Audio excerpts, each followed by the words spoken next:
outro assunto bem importante é a CPMI do INSS, que investiga as fraudes do INSS, que houve nesta segunda-feira o ex-ministro da Previdência Social de Lula, deste governo atual, Carlos Lupe, que chefiou a pasta de janeiro de 2023 a maio de 2025.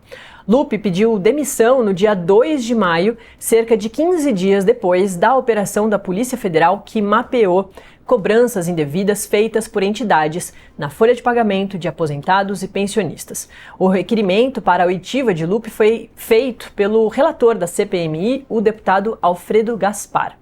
No documento, ele diz que o ex-ministro detém informações imprescindíveis para ajudar no esclarecimento dos fatos.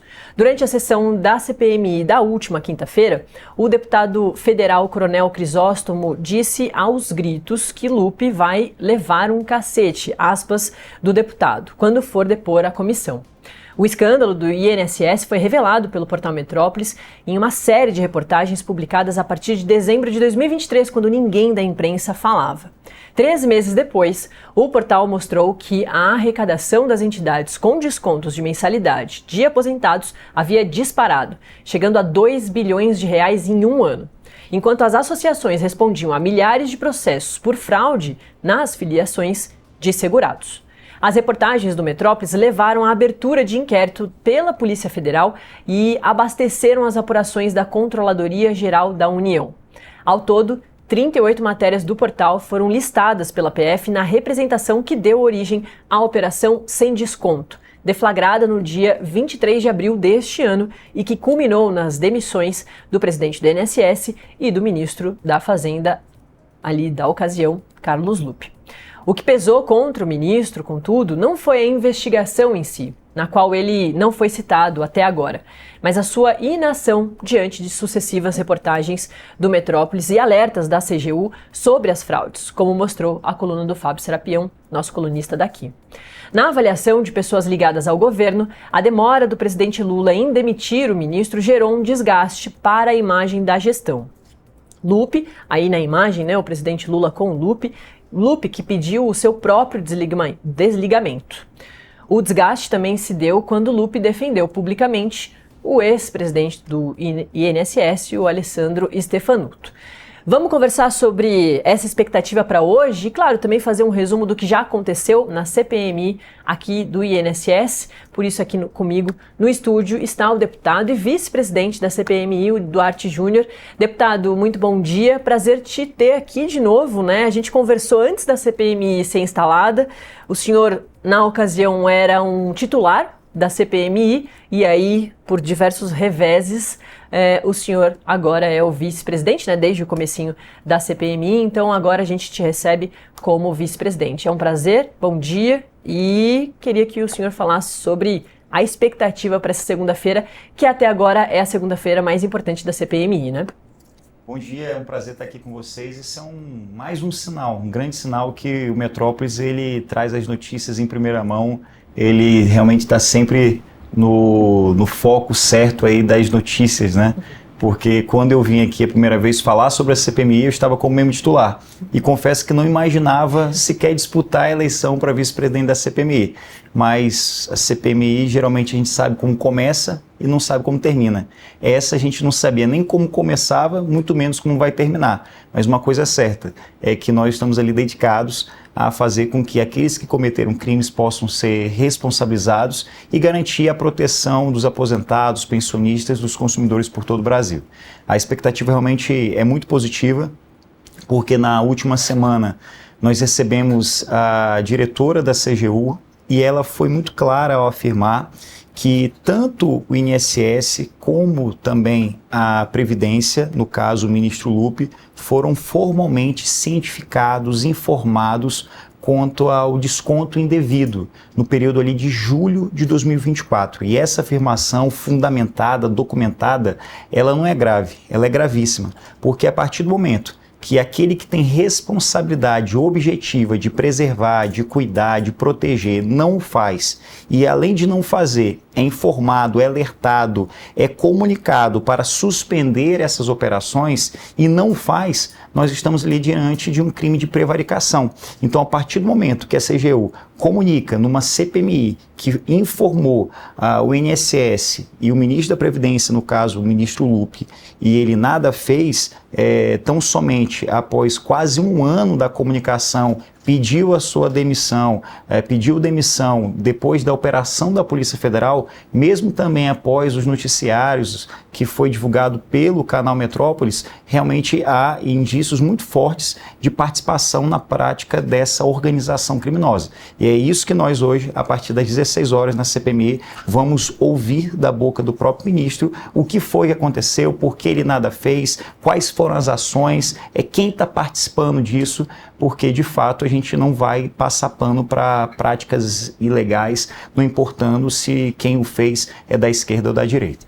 É isso, e já tem também a próxima, né, pessoa que será ali ouvida pela CPI, que é o ministro, que foi o ministro da Previdência Social do governo de Jair Bolsonaro, né, deputado? Exatamente.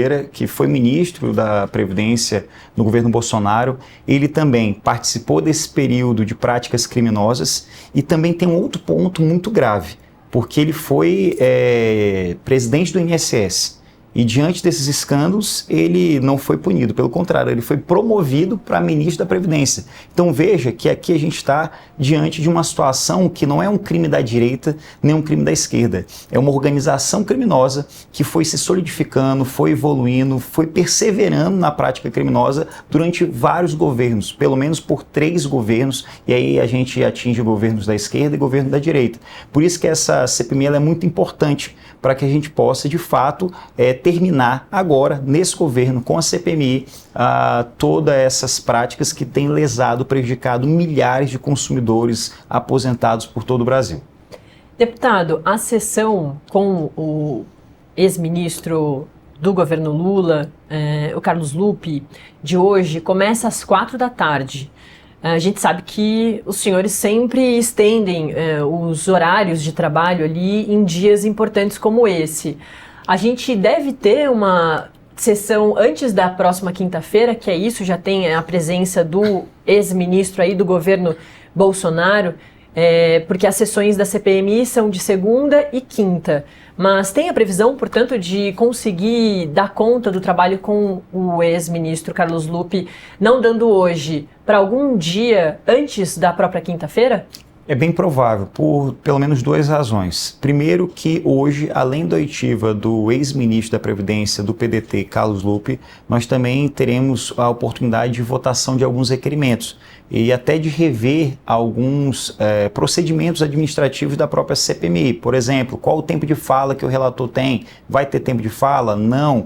Por quanto tempo ele achar necessário, como é que eu realmente acho que tem que ser. No caso do vice-presidente, também vai ter prioridade de fala, vai ter um período, um prazo de fala.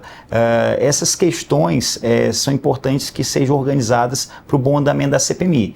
Mas não é uma coisa fácil. Tem votação, tem debate, tem discussão, e então isso já deve demorar. Um outro ponto também é que o Alfredo, que é o nosso relator, ele tem usado muito tempo para fazer os questionamentos. Ele tem um perfil de fazer aqueles questionamentos de forma mais lenta, ele vai, avança num ponto, depois volta. É uma estratégia importante.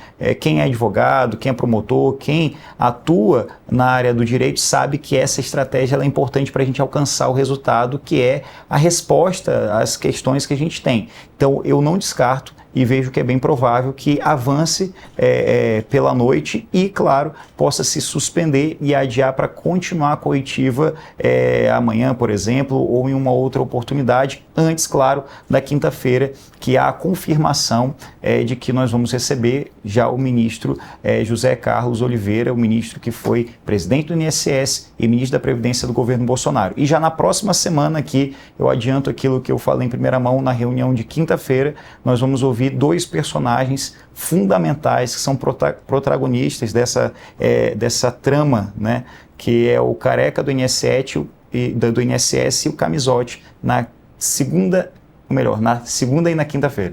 Perfeito, essa também é uma informação muito importante, né, porque essa aqui é a semana até agora mais importante da CPMI do INSS, porque vai ouvir, portanto, ex-ministros da Previdência Social que foram avisados, né, já tem todas essas informações já registradas, assim como o deputado bem pontuou na semana passada, na quinta-feira passada, teve uma oitiva longa, né, de acho que 9 horas, com uma servidora da CGU, da Controladoria Geral da União, que reforçou isso dos avisos, né, a pasta, né, responsável ali pelo INSS por esses descontos. Então já tem esses registros de que esses ministros, os dois, foram avisados dessas fraudes.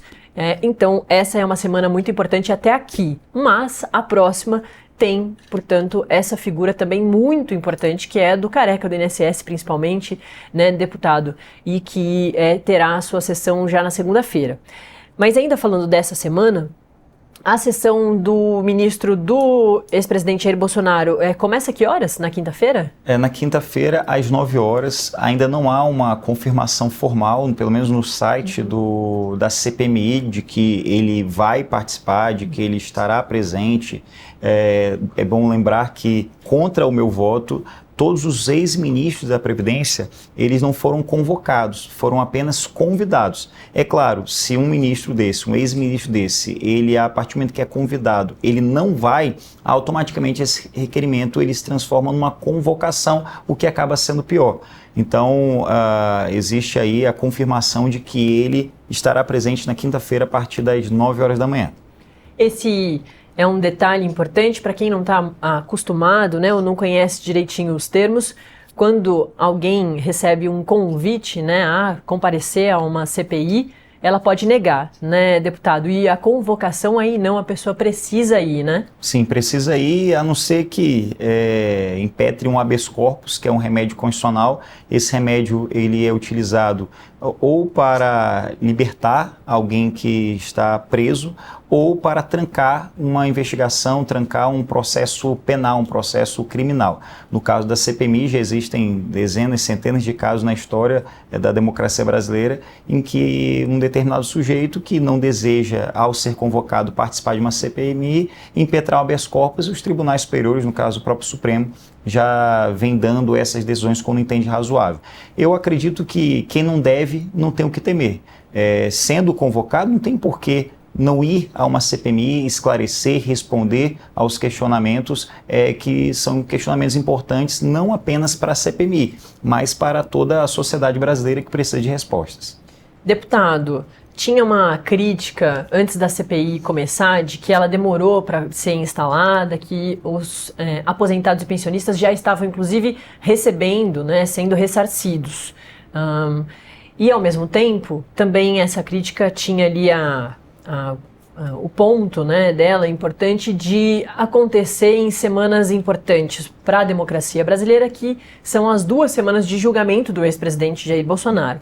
Essa, portanto, é a semana decisiva para o futuro do ex-presidente Jair Bolsonaro, porque é a semana decisiva lá no Supremo Tribunal Federal. Amanhã começam os votos e o ministro relator já pediu até uma sessão extra, 2 sessões extras para quinta-feira, que também é dia de sessão da CPI. Hoje, o foco da população certamente será a CPI. Mas e lá na quinta-feira, com essa disputa de mídia, né, de atenção do público, da opinião pública, com o julgamento, né, acontecendo também. Como que os parlamentares têm lidado, como o senhor tem lidado, né, com isso? É uma preocupação que a CPI perca a popularidade, né, e a atenção da população? Olha, é claro que nós precisamos prestar contas das nossas ações, do que nós estamos fazendo. Por exemplo, hoje, dia 8 de setembro, é aniversário da minha cidade, cidade de São Luís, a cidade que eu sou o deputado com maior votação da história de todas as eleições. Então são várias atividades, várias festividades, várias ações que estão sendo feitas. Eu estou aqui em Brasília lutando pelo país, lutando pela democracia, lutando para que aqueles que cometeram crimes possam responder e para que aqueles que sofreram lesões possam ter o seu direito preservado. É claro que algumas pessoas já começaram a receber os valores, mas nem todos receberam. Muitos não sabem nem como fazer. Então, é claro que a imprensa é importante a cobertura, mas não é tudo. A gente não pode parar as investigações porque uma outra operação, porque um outro processo vai chamar mais atenção. É do dia a dia, a gente tem que avançar nas investigações. Eu acho que o que nós buscamos, pelo menos eu, e aqui eu falo não só como vice-presidente da CPMI, mas falo por mim, enquanto deputado federal, o que nós buscamos, a minha prioridade máxima é que essa CPMI ela não acabe em pizza. É que essa CPMI ela possa ter começo, meio, fim. E o fim que seja colocando atrás das grades aqueles que cometeram crimes, acabando com essa organização criminosa e garantindo que o cidadão brasileiro possa ter segurança. É fundamental ir além da restituição do valor. E esse valor a ser restituído não tem que vir dos cofres públicos, tem que vir de quem roubou. Tem que vir daqueles que desviaram para maximizar o seu patrimônio e garantir, claro, que daqui para frente o cidadão brasileiro possa ter segurança de que ninguém vai mexer na sua aposentadoria, ninguém vai mexer no seu benefício social, ninguém vai mexer na sua conta bancária. Deputado, é importante a sua presença aqui também, mas acho que também é importante da gente relembrar como, né, a gente abriu falando um pouquinho sobre isso, de como o senhor chegou, né, ao cargo de vice-presidência dentro da CPI, é um cargo importante, principalmente pelas condições ali, porque quando a CPI foi instalada e quando a gente conversou com o senhor pela primeira vez aqui no Acorda Metrópolis, tinha a expectativa, o governo Lula entendia que a presidência e a relatoria seriam diferentes. Quando a CPI foi instalada, aconteceu a votação para escolher a presidência e a relatoria e tudo foi bem diferente. O governo, portanto, foi entendido que começou a CPI perdendo, né, sendo derrotado ali, tendo a articulação exposta, uma articulação mal feita, exposta, até o próprio governo assumiu ali o quanto foi uma derrota, mas que se reorganizaria. A gente percebeu que isso realmente aconteceu e na próxima sessão da CPI, a gente teve a escolha do senhor com um consenso da direita e da esquerda para que o senhor fosse o vice-presidente. É uma situação curiosa, assim como o senhor até brincou, né? Não esperava ser o vice-presidente, mas tem, portanto, um cargo ali importante, então acho que é importante da gente também falar sobre isso, né? E o quanto os dois lados ali também estão muito atentos no trabalho do senhor. Olha, no mundo de extremistas, aqueles que agem com razoabilidade, com sensatez, acabam tendo condições de avançar muito mais naquilo que desejam. Eu fui candidato a prefeito em São Luís em 2024 e eu fui o único candidato a prefeito de uma capital que consegui colocar no mesmo palanque os extremos, o PL e o PT. Ambos, os dois partidos, apoiaram a minha candidatura à Prefeitura de São Luís. Infelizmente não ganhei a eleição, mas tenho muita fé que tudo acontece no tempo de Deus. Agora, na CPMI não foi diferente. Quando houve toda aquela reviravolta, e aí eu mesmo fui à imprensa e destaquei que ali faltou uma articulação, muitos membros da CPMI que são declaradamente governistas, até o horário de chegada na reunião foi um pouco tarde, quando já estava tudo praticamente decidido. Quando abriram as inscrições para a candidatura de vice-presidente, se inscreveram candidatos do PL, com uma visão um pouco mais extrema à direita, e um candidato à extrema esquerda, assim podemos dizer, ou seja, candidaturas do PL e candidaturas do PT. E aí estava aberta a inscrição, eu me inscrevi, e o meu plano de governo, a proposta que eu apresentei é fazer uma investigação técnica.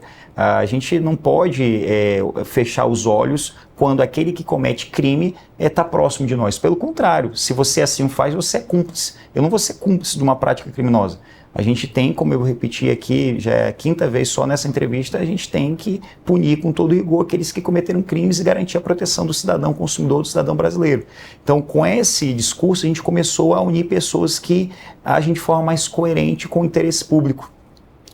Num primeiro momento, o Paulo Pimenta desistiu da sua candidatura, e quando ele desistiu da candidatura, praticamente todos da base governista declararam apoio à minha candidatura a vice-presidente, somado àqueles votos que eu já tinha, o Sóstenes conversou com a Bia Kicis e, após uma reunião, decidiram também desistir da candidatura. Ou seja, por unanimidade, numa CPMI extremamente dividida, nós conseguimos alcançar a posição de vice-presidente, o que aumenta a minha responsabilidade, não só com esses membros, de não decepcionar as expectativas que ele tem. Deixei muito claro desde o início que não estou ali para proteger quem cometeu erros, mas, sobretudo, a responsabilidade com o interesse público, aqueles que estão em São Luís, no Maranhão, mas em todo o país, esperando que a política sirva às pessoas e faça aquilo que é certo, mesmo que seja mais difícil, mas no final vale muito a pena.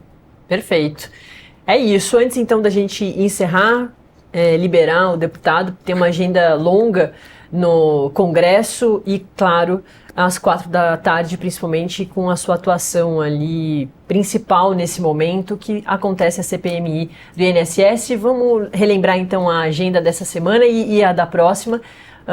Hoje, a gente, às 16h, tem sessão com um elemento muito importante da CPMI do INSS, ou melhor dizendo, né, para além da CPMI, da farra do INSS, revelada pelo portal Metrópolis desde 2023, que é a figura do ministro que estava no cargo quando toda a história começa a ser investigada, que é o ministro Carlos Lupe, foi o ministro da Previdência Social do presidente Lula.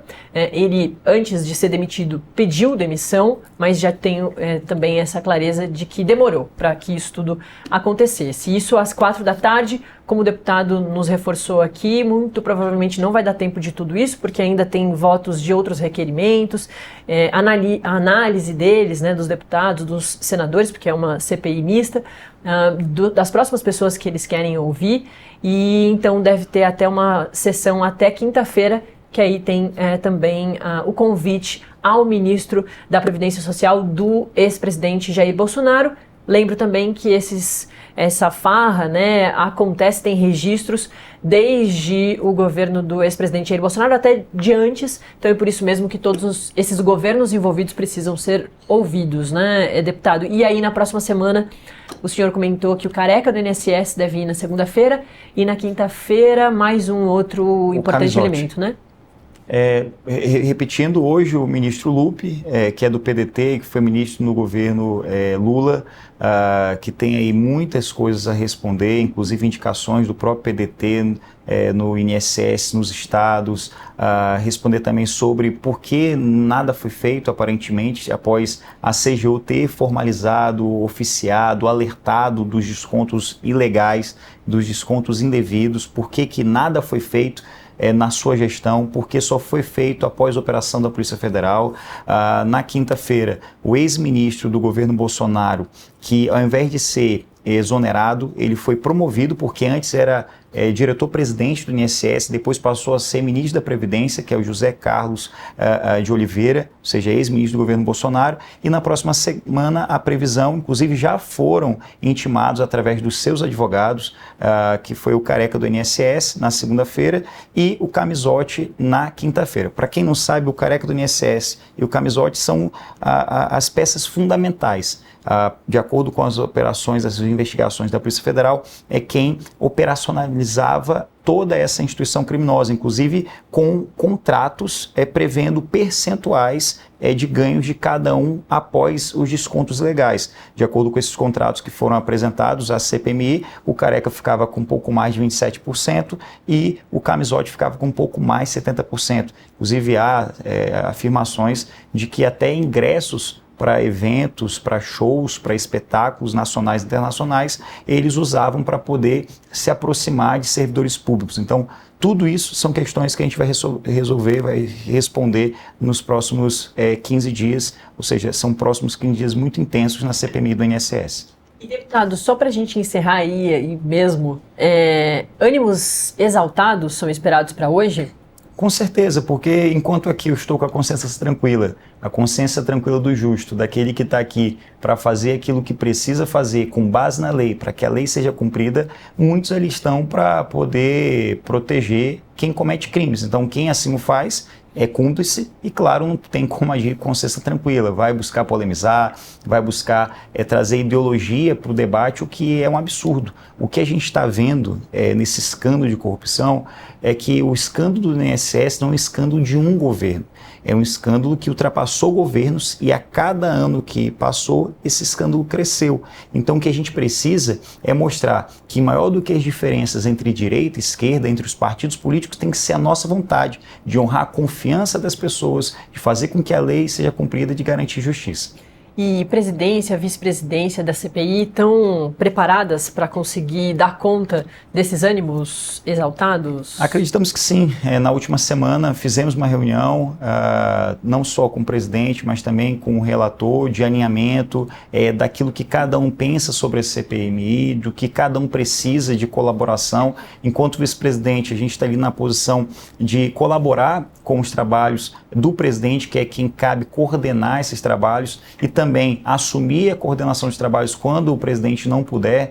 São horas de oitiva, então não tem como ficar ali sentado o tempo todo, ninguém está de sonda, né? Todo mundo precisa ir a um banheiro, beber água, então essa alternância ela é natural numa CPMI, e tudo isso já foi alinhado também com o relator e com o presidente. Inclusive, na última reunião, eu pude presidir os trabalhos na oitiva da Eliane, que é diretora da CGU. Perfeito. A gente conversou com o vice-presidente da CPMI do INSS, Duarte Júnior, deputado que hoje tem um dia extenso, uma semana muito importante para a CPMI do INSS, e se é importante para a CPMI, é importante também para o nosso país. E queria comentar, o senhor disse que hoje é aniversário da sua cidade, é aniversário do Metrópolis também, a gente está fazendo 10 anos. Uma coisa boa. Então, estou percebendo que só gente boa nasce em setembro. Metrópolis, meu aniversário é dia 15 de setembro, segunda-feira, e vou ganhar de aniversário a oitiva frente a frente, olho no olho com o careca do INSS. Espero que ele saia dali preso.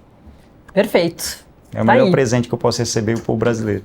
Perfeito. Palavras aí importantes do vice-presidente da CPMI, do INSS, Duarte Júnior, que tem semanas bem importantes pela frente. Obrigada, viu, deputado? Obrigado. É sempre um prazer. Parabéns. Um ótimo trabalho, né?